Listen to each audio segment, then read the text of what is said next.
안녕하십니까. 태백산직입니다. 사피엔스 유발 하라리 작품 과학혁명 17번째 얘기 산업의 바퀴가 되겠습니다. 배경음악은 피스트풀 오브 달러스 황야배 무법자 OST입니다. 애니오 모리콘이 얼마 전에 서거하셔서 기념 음반을 함께 하도록 고인의 명복을 빌면서 함께 하도록 하겠습니다. 산업의 바퀴에 함께 하시죠. 현대 경제가 성장할 수 있는 것은 우리가 미래를 신뢰할 수 있는 덕분이며 자본주의자들이 이윤을 생산에 재투자할 의사가 충만하기 때문이다. 하지만 그것만으로는 충분하지 않다. 경장 성장에는 에너지와 원자재가 필요한데 이는 유한하다. 만일 이것들이 고가 되는 때가 온다면 전체 시스템은 붕괴할 것이다. 하지만 과거를 증거로 삼자면 이런 것들은 유한하다는 것은 오직 이론적으로만 그렇다. 우리의 직관과는 반대로 지난 몇 세기 동안 인류의 에너지가 원자재 사용량은 급격히 늘었지만 이용 가능한 자원과 에너지의 양도 늘어났다. 둘 중 하나가 부족해서 경쟁 성장이 느려질 위험이 생기면 그때마다 과학적, 기술적 연구에 투자가 흘러 들어갔다. 그러면은 예외 없이 기존 자원을 더 효과적으로 이용하는 방법뿐 아니라 완전히 새로운 유형의 에너지와 원자재가 만들어졌다. 운송수단을 생각해보자.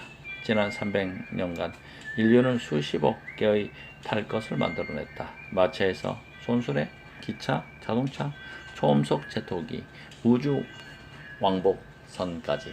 누군가는 우리가 이미 그토록 막대한 노력을 기울였으니 운송수단 생산에 쓸 수 있는 에너지원과 원자재는 고갈될 것이라고. 그래서 오늘날 우리는 저장고의 바닥이나 긁고 있을 것이라고 예상했을지도 모른다. 하지만 실상은 그 반대다. 1700년 지구 전체의 운송수단 산업은 거의 전부 나무와 철에 의존한 데 비해 오늘날 이 산업은 플라스틱, 고무, 알루미늄, 티타늄 등 우리 조상들은 들어보지도 못했던 가지각색의 재료를 마음대로 사용할 수 있다. 1700년의 마차는 주로 목수와 대장장이의 근력으로 만들어졌던 데 비해 오늘날 토요타와 보잉사에 있는 기계들은 석유 내연기관과 핵 발전소로부터 동력을 공급받는다. 이와 비슷한 혁명은 산업의 거의 모든 분야를 휩쓸었다. 우리는 이를 산업혁명이라 부른다. 산업혁명 이전 수천 년 동안에 인류는 다양한 에너지론을 활용하는 방법을 알고 있었다. 사람들은 나무를 태워서 철광석을 재련하고 집에 난방을 하고 빵을 구웠다. 범선은 풍력을 이용해 항해했으며 물레방아는 강의 흐름을 이용해 곡물을 빻았다. 하지만 이 모든 동력은 분명한 한계와 문제점을 지니고 있었다. 나무는 아무 때나 있는 것이 아니었고 바람은 불 때 제때 불어주지 않았으며 수력은 강가에 살 때만 유용했다. 이보다 더 큰 문제는 한 유형의 에너지를 다른 유형으로 바꾸는 방법을 몰랐다는 데 있었다. 바람과 물의 음지리금을 이용해 배를 항해하고 맷돌을 돌릴 수는 있었지만 그걸로 물을 데우거나 철광석을 녹일 수는 없었다. 반대로 나무를 태워서 생기는 열로 맷돌을 움직이게 할 수도 없었다. 인간에게는 그런 에너지 전환 묘기를 부릴 줄 아는 기계가 딱 하나밖에 없었다. 우리 몸이었다. 인간과 동물의 몸은 대사 과정에서 식품이라는 유기연료를 데워서 거기서 방출되는 에너지를 근육 움직임으로 전환한다. 사람과 동물은 곡물과 고기를 먹고 그 속의 탄수화물과 지방을 태워서 생긴 에너지를 인력거나 전기를 끄는 데 사용한다. 이용 가능한 에너지 전환 장치라고는 사람과 동물 뿐이었으므로 거기 모든 인간 활동의 핵심은 근력이었다. 인간의 근육은 수레와 집을 만들었고 황소의 근육은 밭을 갈았으며 말의 근육은 물건을 운반했다. 이들 근육 기계에 연료를 공급한 에너지 원은 단 하나, 식물이었다. 한편 식물은 태양에서 에너지를 얻었다. 화합성 과정을 통해 태양 에너지를 포획해서 그것을 유기화합물 속에 저장했다. 역사를 통틀어 인간이 행한 거의 모든 일은 근력을 바탕으로 했고 그 근원은 식물이 포획한 태양 에너지에 있었다. 그 결과 인류 역사는 두 가지 주요 주기의 지배를 받았는데 식물의 성장 주기와 태양 에너지의 변화 주기, 낮과 밤, 여름과 겨울이었다. 햇빛이 충분하지 못하고 밀밭이 아직 녹색일 때는 인간에게 에너지가 거의 없었다. 곡물창고는 비었고 세금 징수관은 놀았으며 병사들은 이동하고 싸우기가 힘들었고 왕들은 평화를 유지하는 경향이었다. 그러다 태양이 환하게 빛나고 미리 익으면 농부는 수확을 해서 창고를 채웠다. 세리들은 자기 몫을 거두느라 바빴고 병사들은 근육을 울뚝불뚝 과시하고 칼을 갈았다. 왕들은 평화회의를 소집하고 다음번 전투를 벌일 계획을 세웠다. 모두를 움직이는 힘은 식물에게 포획되어서 밀과 쌀과 감자에 저장된 태양 에너지였던 것이다. 부엌의 비밀. 이렇게 수천 년이 흐르는 동안 사람들은 에너지의 역사에서 가장 중요한 발명을 매일같이 직면하면서도 눈길을 채지 못했다. 그 발명은 하인이 차를 끓이기 위해 난로 위에 주전자를 올리거나 감자를 가득 찬 냄비를 올릴 때마다 사람들을 빤히 쳐다보았다. 물이 끓자마자 주전자나 냄비의 뚜껑은 튀어올랐다. 열이 운동으로 전환된 것이다. 하지만 튀어오르는 냄비의 뚜껑은 성가하셨다. 특히 냄비를 난로 위에 올려둔 사실을 잊고 있다가 물이 끓어 넘쳤을 때는 말이다. 아무도 거기에서 진정한 잠재력을 알아차리지 못했다. 19세기 중국에서 화약이 발명된 이후 열을 운동으로 전환하는 데 있어서 부분적 돌파구가 열렸다. 처음에는 화약을 이용해 발사체를 추진시킨다는 아이디어가 직관적으로 떠오르지 않았기 때문에 화약은 몇 세기 동안 화염 폭탄을 만드는 데 주로 이용되었다. 하지만 결국 대포가 등장했다. 아마도 어느 화약 전문가가 막자 사발에 화약을 넣고 갈다가 그게 터져서 막자가 폭탄처럼 튀어나오는 것을 발견한 다음의 일이었을 것이다. 화약이 발명되고 나서 약 600년 후에야 효과적인 대포가 발달했다. 심지어 그때도 열을 운동으로 전환한다는 아이디어는 직관적인 것이 아니었기에 열을 이용해 물건을 움직이는 차세대 기계가 발명된 것은 또다시 3세기가 흐른 다음의 일이었다. 신기술은 영국의 석탄 광산에서 태어났다. 영국의 인구가 급격하게 늘어나자 성장하는 경제에 원료를 대고 집과 경작지를 위한 자리를 만들기 위해서 숲과 나무들이 베어져 나갔다. 영국은 땔감이 부족해 심해지면 공경을 겪었다. 사건은 나무 대신 석탄을 뗀 데서 시작되었다. 석탄을 함유한 얇은 탄층은 물에 잠긴 지역에 있는 경우가 많았고 범람 때문에 광부들은 탄층의 더 깊은 곳에 접근할 수가 없었다. 해결책이 필요했다. 1700년경 영국의 광산 궤도에서 이상한 소음이 울려 퍼지기 시작했다. 산업혁명의 조짐인 그 소음은 처음에는 작았으나 해를 거듭하면서 점점 커져서 마침내 전 세계를 기몰게 할 듯한 소음으로 뒤덮였다. 그것은 전기기관에서 나는 소음이었다. 전기기관의 유형은 여러 가지였지만 모두가 공통된 원리로 작동했다. 석탄을 비롯한 모종의 연료를 태우고 거기서 나오는 열로 물을 끓여서 전기를 발생시키는 것이었다. 전기가 팽창하면서 피스톤을 밀어내고 피스톤이 움직이면 거기 연결된 것은 무엇이든지 따라 움직인다. 18세기 영국 석탄 생산에서 피스톤은 갱도 바닥에서 물을 끌어올리는 펌프와 연결되어 있었다. 초창기 전기기관은 믿기 어려울 정도로 비효율적이었다. 조금이라도 물을 뿜어올리려면 엄청난 양의 석탄을 태워야 했다. 하지만 광산에는 석탄이 바로 옆에 잔뜩 쌓여 있었기 때문에 아무도 개의치 않았다. 그 후 수십 년 동안 영국 기업가들은 전기기관의 효율성을 개선했고 이것을 갱도에서 끄집어내어 실을 짜고 천을 짜는 기계에 연결했다. 덕분에 섬유 생산에 혁명이 일어나서 싼 값에 점점 더 많은 양을 생산할 수 있게 되었다. 눈 깜짝할 새 영국은 세계의 공장이 되었지만 하지만 이보다 중요한 점은 전기기관을 갱도에서 끄집어 내면서 중요한 심리적 장벽이 깨졌다는 사실이었다. 적조기를 돌리기 위해 석탄을 뗄 수 있다면 가령 운송수단처럼 다른 것들을 움직이는데도 같은 방법을 이용하지 못할 이유가 어디 있겠는가. 1825년 한 영국인 엔지니어는 석탄이 가득 찬 운반 차량의 행렬에 증기기관을 연결했다. 증기기관은 이 광차들을 인근 20km 떨어진 항구까지 끌고 갔다. 이것이 역사상 첫 증기기관차였다. 만일 증기를 이용해 석탄을 운반할 수 있다면 다른 물건은 왜 안 되겠는가? 사람은 왜 안 되겠는가? 1830년 9월 15일 리버풀과 맨체스터를 잇는 최초의 산업철도가 영업을 시작했다.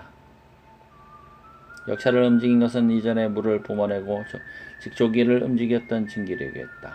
이후 불과 20년 만에 영국에는 수만 킬로미터의 철로가 놓였다.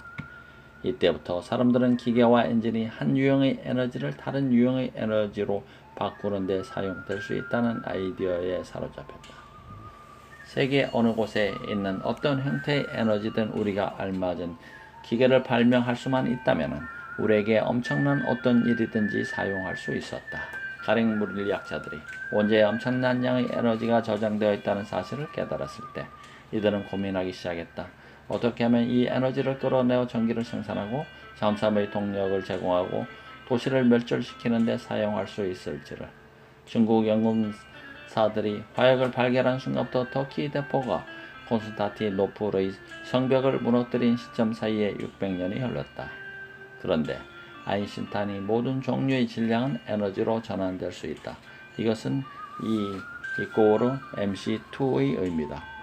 사실을 밝힌 지 불과 40년 만에 원자폭탄은 히로시마와 나가사키를 흔적도 없이 날려보냈고 핵발전소는 전 세계 우죽순 솟아났다. 또 다른 중요 발명품은 내연기관이었다. 내연기관은 불과 한 세대 남짓의 인간의 운송수단의 혁명을 가져왔으며 석유를 액체 정치 권력으로 바뀌어 놓았다. 석유는 이미 수천 년 동안 알려지고 있던 물질이었고 지붕에 방수 처리를 하거나 회전축이 매끄럽게 돌아가게 하는 데 쓰였다. 하지만 한 세기 전만 하더라도 그 이상의 효용이 있을 것이라고는 아무도 생각하지 못했다. 석유를 위해 피를 흘린다는 생각은 우스꽝스럽게 들렸을 것이다. 땅을 놓고 혹은 금이나 후추 노예를 두고 싸울 수는 있지만 석유라니. 전기의 행적은 이보다 더욱 놀랄만하다. 2세기 전의 전력은 경제에 아무런 역할을 하지 않았고 기껏해야 신비로운 과학 실험이나 값싼 마술 기계에 사용됐을 뿐이다. 하지만 1년의 발명이 이어지자 전력은 도체 존재하는 램프 속의 거인이 되었다. 우리가 손가락만 까딱하면 전기는 책을 인쇄하고 옷을 꺼매고 채소를 신선하게 보관하고 아이스크림을 얼리고 저녁 식사를 요리하고 범죄를 처형하며 우리 생각을 기록하고 웃음을 녹음하고 밤에 불을 밝히고 수많은 TV쇼를 통해 우리를 즐겁게 한다. 전력이 어떻게 이런 일을 다 해내는지 아는 사람은 거의 없지만은 전기가 없는 삶을 상상할 수 있는 사람은 더더욱 없다.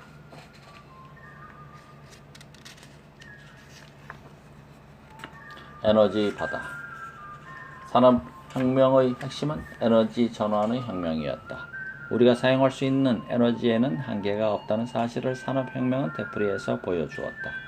좀 더 정확히 말하자면 유일한 한계는 우리의 무지뿐이라는 것을 보여주었다. 불과 몇십 년마다 새로운 에너지원이 발견되었고 그 덕분에 우리가 사용할 수 있는 에너지의 총량은 계속 늘었다. 그런데도 에너지 고갈을 두려워하는 사람이 이렇게 많은 이유는 무엇일까?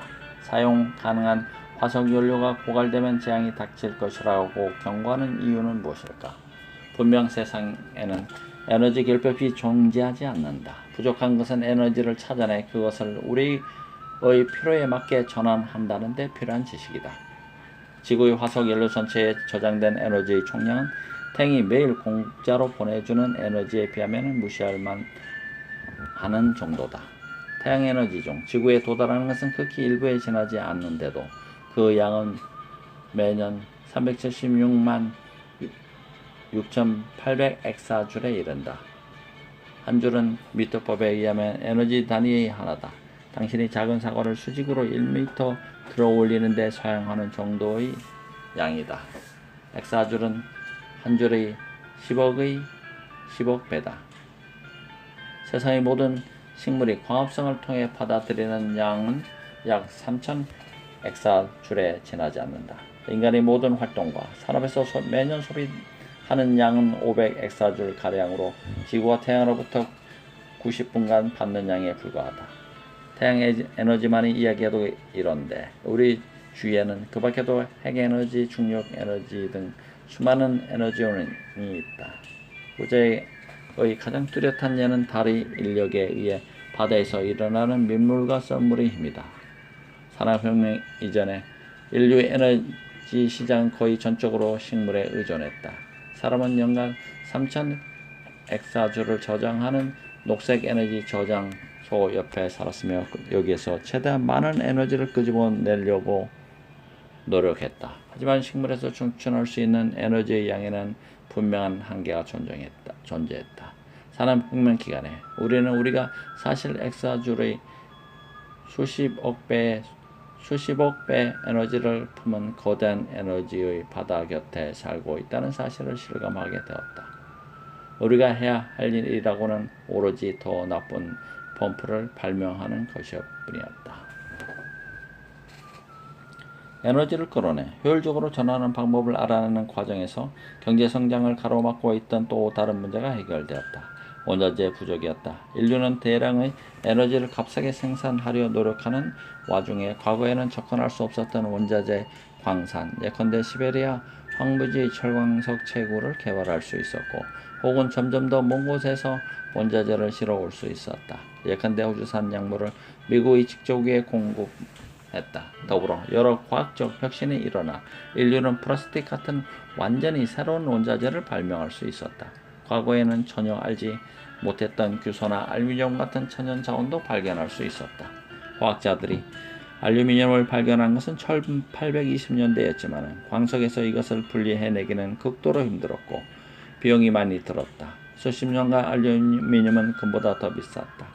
1860년대 프랑스의 나폴레옹 3세 황제는 가장 신분이 높은 손님들 앞에서 알루미늄 식기를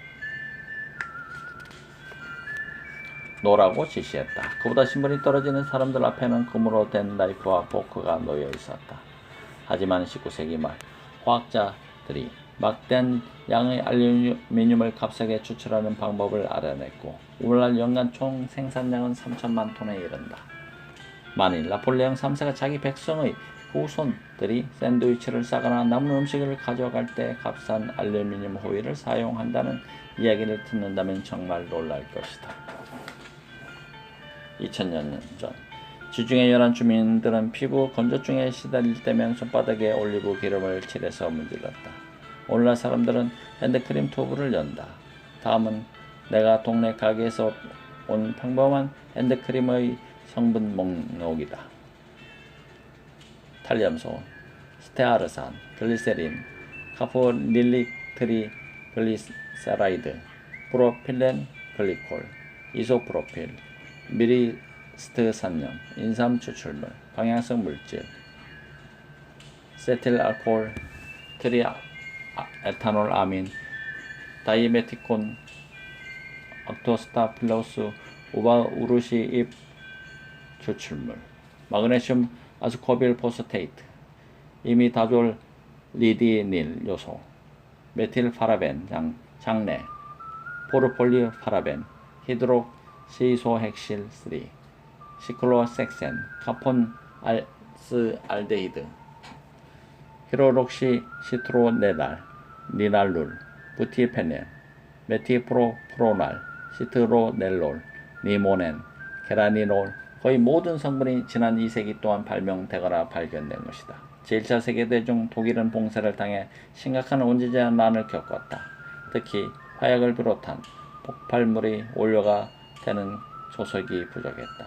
가장 중요한 초석 산지는 칠레와 인도에 있었고 독일 내에서는 전혀 생산되지 않았다. 사실 초석은 암모니아로 대체할 수 있지만 생산 단가가 비싸기는 마찬가지였다. 독일에게는 다행스럽게도 독일 시민이었던 유대인 화학자 프리츠 하버가 1908년 말 그대로 공기에서 암모니아를 생산해내는 공장을 발견했다. 전쟁이 발발했을 때 독일은 하버의 발견을 이용해 화약을 산업적으로 생산하기 시작했다. 이때의 원자재는 공기였다. 하버의 발견이 없었다면 독일은 1818년 11월 이전에 항복했을 것이라고 일부 학자들은 주장한다. 하버는 이 발견으로 1918년 노벨상을 수상했다. 화학상이었지 평화상은 아니었다. 하버는 전쟁터에서 독가스를 사용하는 분야의 개척자이기도 하다. 컨베이어 벨트 위에서의 삶. 산업혁명은 값싸고 풍부한 에너지와 값싸고 풍부한 원자재란 전대미문의 조합을 내놓았다. 그 결과 생산성이 폭발적으로 증가했다. 그 성장은 농업에서 가장 크게 느껴졌다.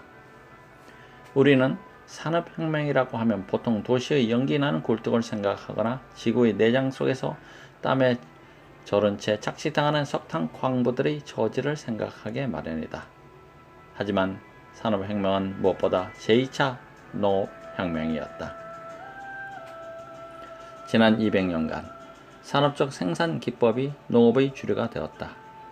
트랙터와 같은 기계들이 과거 근육의 힘으로 수행되었거나 아예 수행되지 않던 일들을 떠맡기 시작했다. 농경지와 가축의 생산성은 인공 비료, 산업적 살충제, 호르몬과 약물이라는 무기고 덕분에 크게 높아졌다. 농산물은 냉장고, 선박, 항공기 덕에 몇 개월씩 저장되었다 신속하고 값싸게 세계의 다른 지역으로 옮겨졌다. 유럽인들은 신선한 아르헨티나 쇠고기와 일본 스시로 식사를 하기 시작했다. 심지어 동식물까지 기계화되었다. 호모사피엔스가 가장 중요한 종교에 의해 신성한 지위로 격상될 무렵 농장 동물들은 더 이상 고통과 비참함을 느낄 수 있는 생명체로 간주되지 않았고 기계 취급을 받게 되었다. 오늘날 동물은 공장 비슷한 시설에서 대량 생산되며 몸체의 형태도 산업수요에 맞게 형성된다. 거대한 생산 라인의 톱니로서 전 세계를 보내며 그 수명과 삶의 지름은 해당 기업의 이익과 손해에 따라 결정된다. 산업이 동물들이 제법 건강하게 잘 먹고 잘 살도록 쓰는 경우에도 그들의 사회적 심적 욕구에는 본질적 흥미가 없다. 생산량에 직접 영향이 있는 경우는 예외다. 예컨대 산란용 닭에는 복잡한 생태적 욕구와 충동의 세계가 있다. 닭은 자기가 사는 곳을 정찰하고 사회적 위계를 결정하며 둥지를 짓고 스스로의 털을 고르겠다는 강한 충동을 느낀다. 하지만 양계 산업에서는 암탉들을 비좁은 우리에 가두어 키우며 한 우리에 4마리를 밀어 넣는 일도 드물지 않다. 한 마리에게 주어지는 바닥 면적은 가로 25cm, 세로 22cm 정도에 불과하다. 닭들은 모이는 충분히 받지만 영역을 주장하거나 둥지를 짓는 등의 자연스러운 활동을 할 수 없다. 사실 우리가 너무 좁아서 날개를 펴거나 똑바로 설 수조차 없다. 돼지는 포유동물 중 가장 지능과 탐구심이 뛰어난 축에 속한다. 이를 능가하는 동물은 유인원뿐이다. 하지만 산업화된 돼지 농장의 축사는 너무 비좁아서 돼지가 몸을 돌릴 수조차 없다. 걷거나 먹이를 구하러 다니는 것은 말할 나위도 없다. 암돼지는 출산 후 4주 동안 밤낮으로 이런 우리에 갇혀있다. 그 오새끼들은 살을 찌우는 비육이 되기 위해 어디론가 옮겨지고 암돼지는 다음번 새끼를 임신한다. 많은 족소는 생의 대부분을 비좁은 울타리 속에서 자기가 싼 대소변 위에서 서고 앉고 잠을 자며 보낸다. 기계장치가 이들에게 사료와 호르몬, 약품을 공급하며 또 다른 장치가 몇 시간마다 계속 우유를 짜낸다. 그 기계들 사이에 낀 암소는 원자재를 받아들이는 입과 상품을 생산하는 저통 이상의 취급을 받지 못한다. 복잡한 감정 세계를 지닌 살아있는 동물을 마치 기계처럼 대하는 것은 그들에게 육체적 불편뿐 아니라 그에 못지않은 스트레스와 심리적 좌절을 안겨준다. 대서양 노예 무역이 아프리카인을 향한 증오의 결과가 아니었던 것처럼 현대의 동물 산업도 아기를 기반으로 출발하는 것이 아니었다. 이번에도 그 연료는 무관심이다. 달걀과 우유와 고기를 생산하고 소비하는 대부분의 사람들은 짬을 내어 자기가 살아야하리나 그 사물을 먹고 있는 닭과 암소, 돼지를 생각하는 일이 드물다. 실제로 생각해본 사람들은 종종 그런 동물은 실제로 기계와 다를 것이 거의 없어 감정이나 느낌이 없고 고통을 느낄 능력도 없다고 주장한다. 하지만 얄궂게도 우리의 우유 기계나 달걀 기계를 빚어내는 바로 그 과학 분야는 최근 포유류와 조류가 복잡한 감각과 감정적 기제를 지녔다는 점은 의심의 여지가 없는 것을 증명해냈다. 육체적 통증을 느끼는 것은 물론 정서적 고통도 느낀다는 것이다. 진화 심리학에 따르면 가축의 정서적, 사회적 욕구는 그것이 생존과 번식의 핵심적이던 생활의 야생에서 진화한 것이다. 예컨대 야생 암소는 다른 암소나 황소와 밀접한 관계를 맺는 방법을 알아야만 했다. 그러지 못하면 생존도 번식도 할 수 없었다.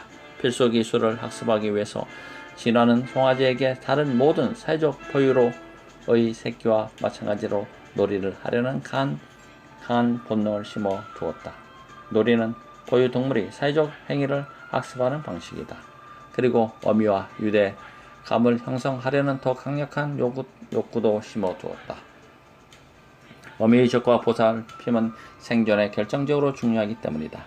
오늘날 농부가 어린 암송아지를 어미에게서 떼어내 좁은 우리에 가두고 물과 사료를 주고 병에 걸리지 않도록 예방 접종을 하고 충분히 자랐을 때 황소의 정자로 인공수정을 시킨다면 어떤 일이 벌어질까?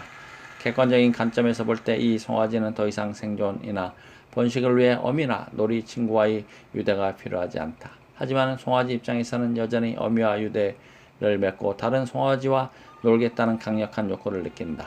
많은 이런 욕구가 채워지지 않으면 송아지는 크게 고통스러워한다. 진화 심리학이 우리에게 가르쳐준 기본 교훈은 야생에서 형성된 욕구는 설사 더 이상 생존과 번식에 필요하지 않게 되었다. 할지라도 계속 주관적으로 느껴진다는 점이다. 산업화된 농업의 비극은 동물의 주관적 욕구를 무시하면서 객관적 욕구만 잘 챙긴다는 점이다. 이 이론이 옳다는 사실은 적어도 1950년대 이래 알려져 있다. 미국 심리학자 헨리 할로가 원숭이의 발달을 연구한 덕분이었다. 할로는 갓 태어난 원숭이들을 출생 몇 시간 만에 어미와 떼어놓았다. 새끼들은 우리에 가둬진 채 인형 어미의 젖을 먹었다. 할로는 두 종류의 인형을 배치했는데 하나는 철사로 만들어졌고 새끼들이 빨아먹을 수 있는 우유병이 달려 있었다. 또 하나는 나무로 제작해 겉에 천을 씌운 것으로 진짜 어미 원숭이를 닮았지만은 새끼들에게 물질적인 자양분은 전혀 줄 수 없었다. 새끼들은 아무것도 주지 않는 천 엄마보다 영양을 공급하는 철사 엄마에게 매달릴 것이라고 예상되었다. 그런데 놀랍게도 새끼 원숭이들은 천으로 된 엄마를 훨씬 더 좋아했고 대부분의 시간을 함께 보냈다. 두 엄마가 가까이 놓여 있으면 심지어 철사 엄마에게서 우유를 빨기 위해 목을 뻗으면서도 천 엄마에게 매달려 있었다. 할로는 새끼들이 줘서 그러는 것은 아닐까 싶었다. 그는 철사 엄마의 내부에 전구를 장착해서 열을 내게 했다. 그러나 아주 어린 새끼들을 제외한 대부분의 새끼는 계속해서 천 엄마를 좋아했다. 후속 연구 결과 할로가 과로 만든 새끼들은 필요한 모든 영양을 제공받았음에도 성장한 후 정서 장애가 생겼다는 사실이 밝혀졌다. 그런 원숭이들은 원숭이 사이에서 결코 적응하지 못했고 다른 원숭이와의 소통에 어려움을 겪었으며 높은 수준의 불안과 공격성에 시달렸다. 결론은 뚜렷했다. 원숭이는 물질적 필요를 넘어서는 심리적 필요와 욕구를 지니고 있음이 틀림없고 만일 이런 욕구가 충족되지 않으면 매우 큰 고통을 받는다. 할로의 새끼 원숭이들이 젖도 안 주는 천 엄마의 품에서 지내는 것을 더 좋아한다는 것은 이들이 전만이 아니라 감정적인 유대도 찾고 있기 때문이었다. 그 후 몇십 년 동안 수없이 많은 후속 연구가 이루어져 이 결론은 원숭이뿐 아니라 여타 포유류와 조류에게까지 적용된다는 사실이 드러났다. 오늘날 수만 마리의 가축들이 할로의 원숭이와 동일하게 환경에 처해 있다. 농부들은 일상적으로 송아지를 비롯해 온갖 새끼들을 어미에게 떼어내고 고립 상태에서 사육한다. 오늘날 농장에서 기계화된 조립 라인의 일부로 키워지는 가축의 숫자는 수백억 마리에 이르며 해마다 이 중 약 500억 마리가 도축된다. 이 같은 산업적 사회 방법은 농업 생산량과 인류의 식재료 양을 급증시켰다. 기계화된 농작물 재배법과 산업적 가축 사용법은 현대의 사회 경제 질서의 기반이다. 농업이 산업화되기 전에 들판과 농장에서 생산된 식량의 대부분은 농부와 가축을 먹이느라 낭비되었고 생산량 중 아주 낮은 비율만이 장인과 교사, 사제와 관료에게 돌아갈 수 있었다. 그 결과 거의 모든 사회에서 농부가 차지하는 비율은 90%를 넘었다. 농업이 산업화되자 적은 수의 농부로도 많은 사무원과 공장 노동자들을 먹여 살리기에 충분하게 되었다.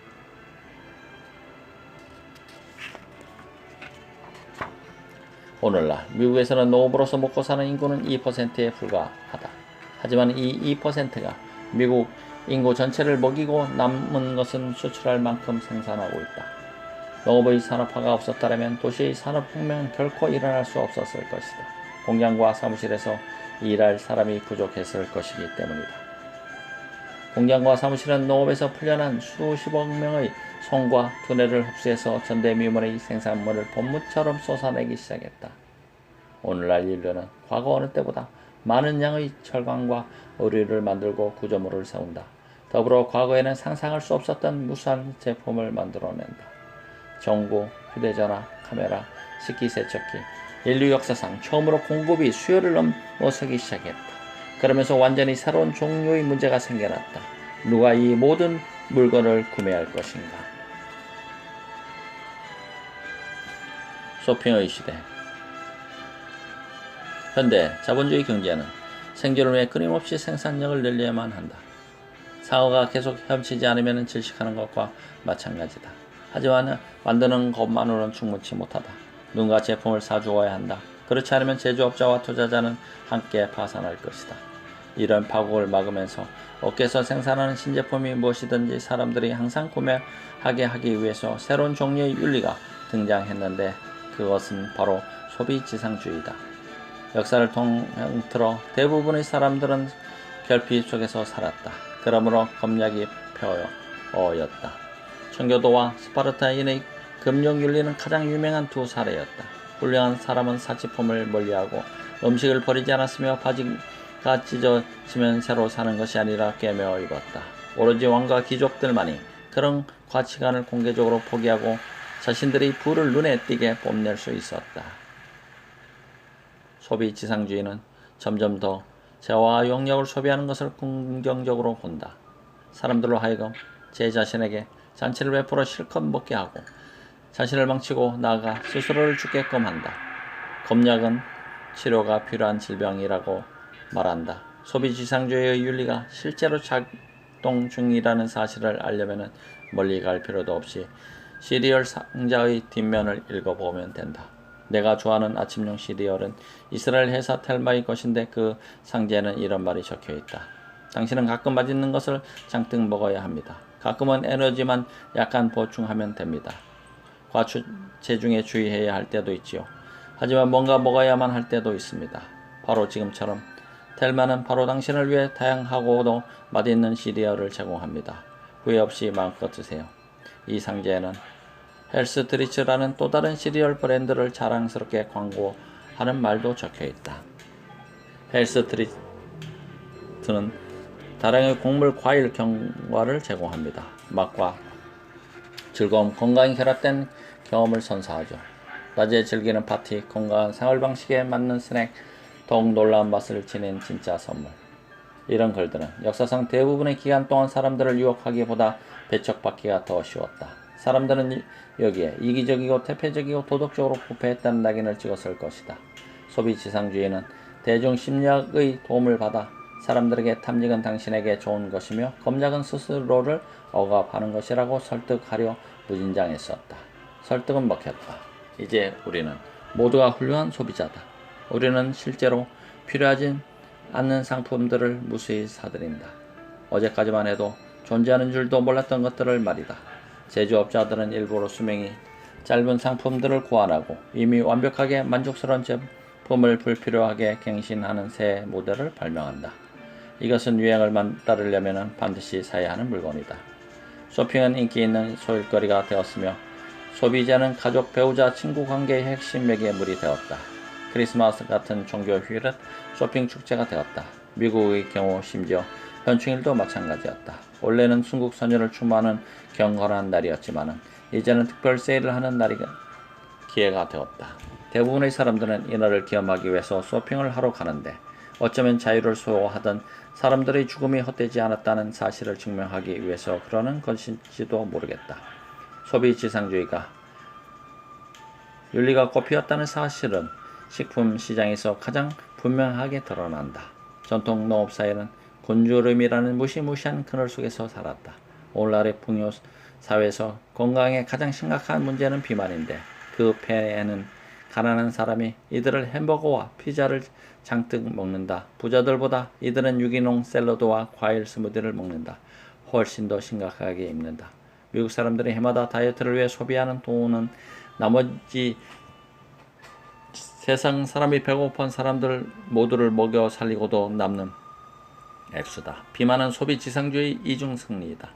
사람들은 너무 많이 먹고 적게 먹으면 경제가 위축될 테니 다이어트 제품을 산다. 경제 성장에서 이중으로 기여하는 것이다. 소비지상주의 윤리와 사업가의 자본주의 윤리를 어떻게 일치시킬 수 있을까? 후자에 따르면 이유는 낭비되어서는 안 되고 생산을 위해 재투자돼야 하는데 말이다. 답은 간단하다. 과거에도 그랬듯이 오늘날 엘리트와 대중 사이에는 노동의 분업이 존재한다. 중세 유럽의 귀족들은 값비싼 사치품에 돌을 흥청망청 썼지만은 농부들은 한 푼 두 푼을 아끼면서 검소하게 살았다. 오늘날은 상황이 역전되었다. 부자는 자산과 투자물을 극히 조심스럽게 관리하는 데 반해 그만큼 잘 살지 못하는 사람들은 빚을 내서 정말로 필요하지 않은 자동차와 TV를 산다. 자본주의 윤리와 소비주의의 윤리는 동전의 양면이다. 이 동전에는 두 계율이 새겨져 있다. 부자의 지상 계율은 투자하라이고 나머지 사람들은 모두의 계율은 구매하라다. 자본주의, 소비, 지상주의 윤리는 다른 면에서도 혁명적이다. 이전 시기의 윤리 체계들은 대부분 사람들에게 매우 힘든 거래를 제시했다.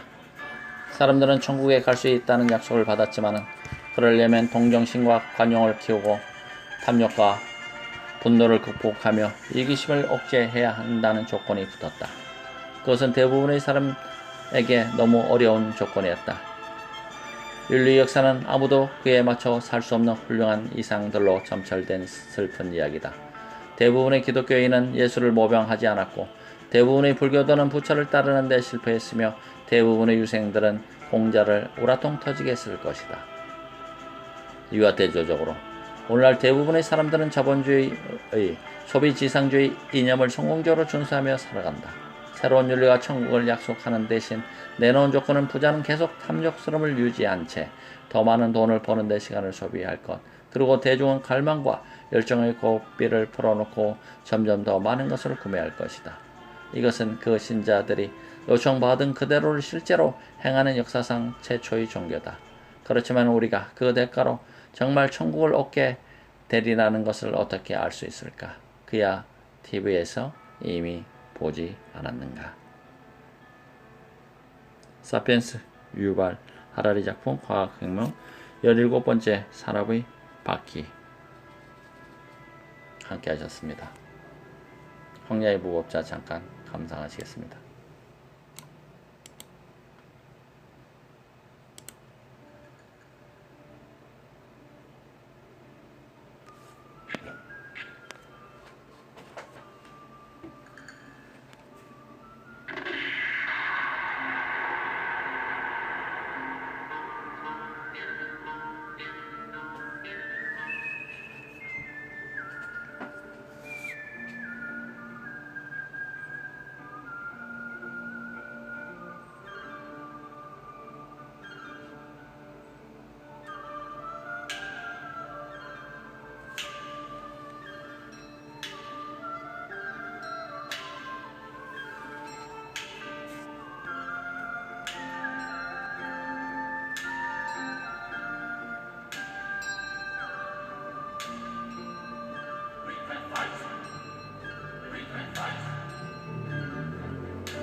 감사합니다. 태백산지기교회 함께 해주셔서 감사합니다.